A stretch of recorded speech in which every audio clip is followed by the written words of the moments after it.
এখনো অবধি আমি 10,000 বের করেছি। 12টা হোল্ডিং সেন্টারে আরো 1800 অপেক্ষা করছে। ডেলি ওপারে পাঠাচ্ছি।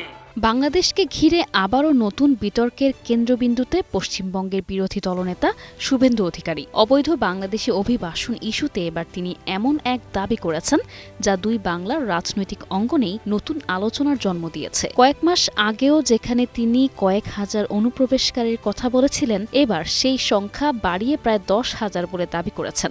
এখনো অবধি আমি 10,000 বের করেছি। সীমান্ত নিরাপত্তা, অভিবাসন ও আঞ্চলিক রাজনীতিকে ঘিরে তার এই নতুন বক্তব্য স্বাভাবিকভাবেই নতুন করে বিতর্ক, প্রশ্ন ও রাজনৈতিক প্রতিক্রিয়ার জন্ম দিয়েছে।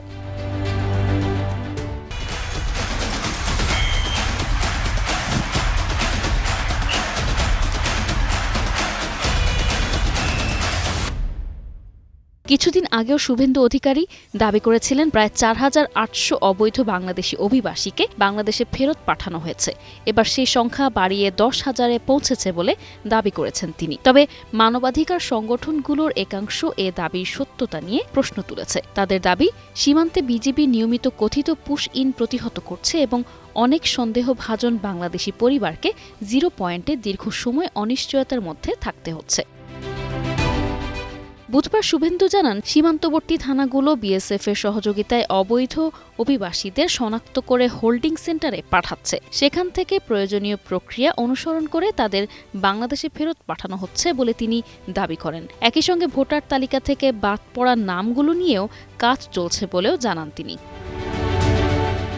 আগামী 7 জুলাই দিল্লিতে অবৈধ অভিবাসন ইস্যুতে কেন্দ্রীয় স্বরাষ্ট্র মন্ত্রণালয়ের সঙ্গে পশ্চিমবঙ্গ সরকারের শীর্ষ কর্মকর্তাদের বৈঠক হওয়ার কথা রয়েছে। সরকারি সূত্রের দাবি, সেখানে শুভেন্দু অধিকারীও উপস্থিত থাকতে পারেন। বৈঠকে সীমান্ত নিরাপত্তা ও অনুপ্রবেশ ঠেকাতে ভবিষ্যৎ করণীয় নিয়ে আলোচনা হবে। এদিকে জনবিন্যাসের পরিবর্তন নিয়ে গঠিত কেন্দ্রের উচ্চ পর্যায়ের একটি কমিটিও শিগগিরই পশ্চিমবঙ্গ সফরে আসছে। সফরের আগে কেন্দ্রীয় স্বরাষ্ট্রমন্ত্রী অমিত শাহের সঙ্গে কমিটির সদস্যরা বৈঠক করেছেন। বিভিন্ন রাজ্যে অবৈধ অনুপ্রবেশ ও এর সামাজিক অর্থনৈতিক প্রভাব নিয়ে তথ্য সংগ্রহ করে মূল্যায়ন করবে এই কমিটি।